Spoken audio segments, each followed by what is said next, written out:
Selamat pagi dan salam sejahtera bagi kita semua. Yang saya hormati, saudara-saudari pendengar sekalian. Pertama-tama, marilah kita panjatkan puji dan syukur kehadirat Tuhan Yang Maha Esa, karena berkat dan anugerahnya, saya dapat menyampaikan pidato ini, dan saudara-saudari sekalian dapat mendengarkan saya. Sebelumnya, izinkan saya untuk memperkenalkan diri saya terlebih dahulu. Saya Elvani Rahulina Maduhu, mahasiswa dari program studi Agroekoteknologi Universitas Diponegoro. Saudara-saudari yang saya hormati, tidak dapat dipungkiri bahwa bahasa adalah sarana utama manusia untuk menyampaikan gagasan, perasaan, atau informasi. Melalui bahasa, manusia mampu membangun hubungan, menyatukan perbedaan, dan membentuk peradaban. Jika ditinjau dari kacamata kebangsaan, bahasa bukan hanya berperan sebagai sarana komunikasi, tetapi juga sebagai identitas, sebagai jati diri, dan sebagai kebanggaan nasional. Bahasa Indonesia yang berperan sebagai bahasa persatuan memiliki peran yang sangat besar dalam menyatukan lebih dari 700 bahasa daerah dengan berbagai latar belakang budaya. Namun seiring dengan perkembangan zaman, bahasa Indonesia telah mengalami banyak sekali perubahan dalam penggunaannya. Jar Albana dalam tulisannya yang berjudul Bahasa Indonesia di Era Digital menyebutkan beberapa bentuk perubahan yang terjadi dalam penggunaan bahasa Indonesia. Di antaranya yang pertama itu adalah munculnya banyak istilah baru berbentuk singkatan. Kemudian yang kedua, masuknya berbagai kata serapan yang berasal dari bahasa asing. Yang ketiga, munculnya fenomena campur kode antara bahasa Indonesia dengan bahasa asing. Dan yang terakhir adalah pergeseran gaya bahasa formal menuju bahasa yang lebih santai dan tidak baku. Perubahan ini menunjukkan bahwa bahasa Indonesia adalah bahasa yang hidup, dinamis dan adaptatif, dan dapat mengikuti perkembangan teknologi dan global. Hal ini merupakan hal yang pantas untuk kita banggakan. Saudara-saudariku sekalian, kendati demikian, di balik kemampuan bahasa Indonesia yang mampu beradaptasi dengan baik, terdapat berbagai tantangan besar yang kita hadapi, terutama di kalangan generasi muda.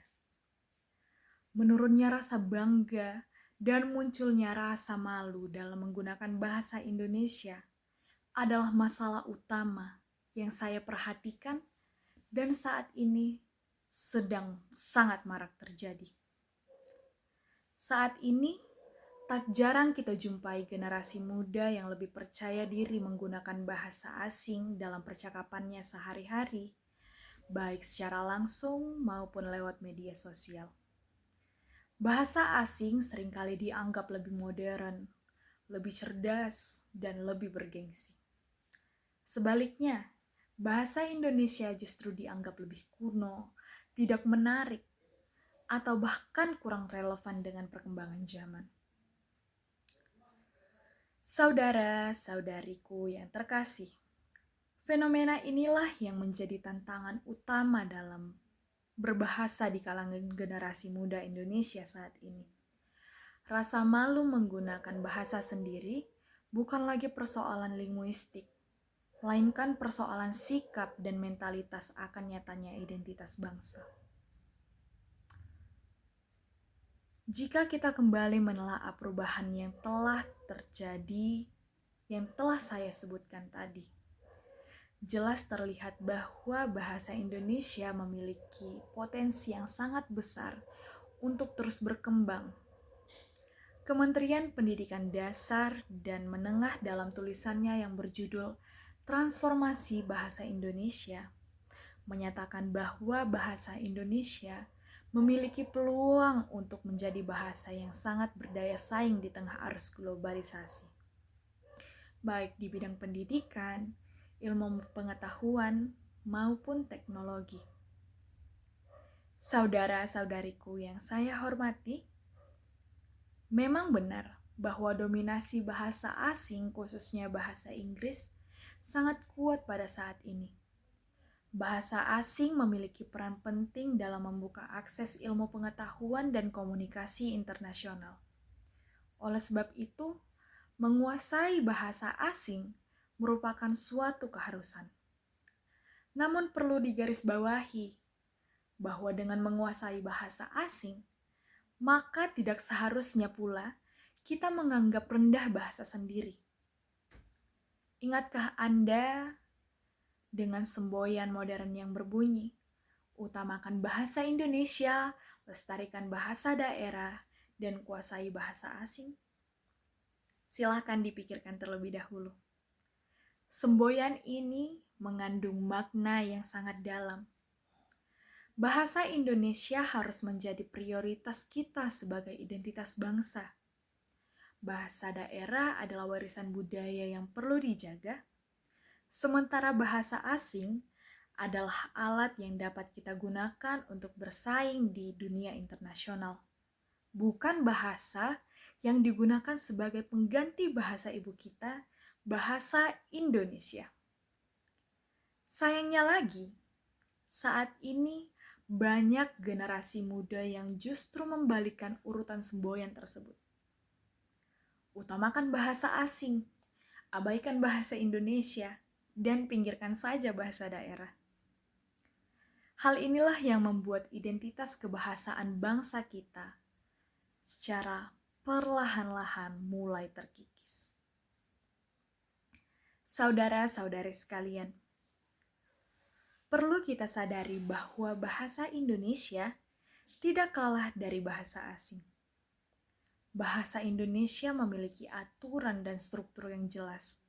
Kosakatanya terus berkembang, serta bahasa ini telah digunakan sebagai bahasa pengantar pendidikan, pemerintahan, dan ilmu pengetahuan.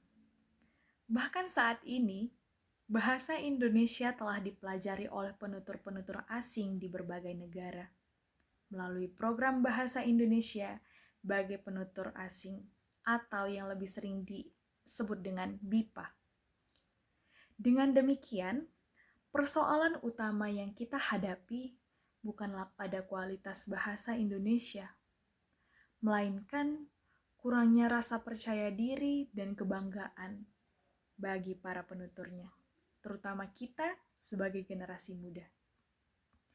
Bahasa Indonesia bukan hanya soal bisa atau tidak bisa digunakan, tetapi juga bagaimana sikap kita terhadap bahasa tersebut. Jika generasi muda terus malu menggunakan bahasa Indonesia, maka bahasa ini akan tetap berada pada tahap berpotensi dan tidak akan pernah menjadi bahasa yang akan benar-benar dapat berdaya saing secara nyata. Saudara-saudariku yang saya hormati, bahasa adalah identitas bangsa. Melalui bahasa, kita menunjukkan siapa diri kita, dari mana kita berasal. Oleh karena itu, menjaga dan mengutamakan bahasa Indonesia merupakan tanggung jawab bersama, khususnya bagi kita generasi muda sebagai penerus bangsa. Rasa malu sebenarnya bukanlah sesuatu yang sepenuhnya salah. Namun rasa malu terhadap bahasa sendiri justru menjadi penghambat untuk kemajuan. Kita dapat belajar dari bangsa-bangsa lain yang berhasil mengangkat bahasanya hingga diakui secara global. Hal itu karena masyarakatnya memiliki kesadaran, memiliki kebanggaan dan loyalitas terhadap bahasanya sendiri. Oleh sebab itu, melalui pidato ini, saya mengajak saudara-saudari sekalian untuk bersama-sama menumbuhkan kembali rasa bangga, dan percaya diri dalam menggunakan bahasa Indonesia. Mari kita menggunakan bahasa Indonesia dengan baik dan benar dalam kehidupan sehari-hari, baik di dunia akademik maupun di ruang digital. Dengan menggunakan bahasa Indonesia secara percaya diri, kita tidak hanya berkomunikasi, tetapi kita juga menunjukkan kecintaan terhadap bangsa dan negara. Saudara-saudariku sekalian, demikianlah pidato yang dapat saya sampaikan. Saya harap melalui pandangan saya ini, kita dapat menyadari bahwa bahasa Indonesia bukan hanya sekedar berpotensi, tetapi juga mampu menjadi bahasa yang benar-benar berdaya saing di masa depan. Saya harap kita sebagai generasi muda tidak lagi merasa malu menggunakan bahasa Indonesia, melainkan bangga dengan menunjukkannya sebagai identitas dan jati diri bangsa. Saya mohon maaf apabila terdapat kata-kata yang kurang berkenan di hati saudara-saudari sekalian. Atas perhatiannya, saya ucapkan terima kasih.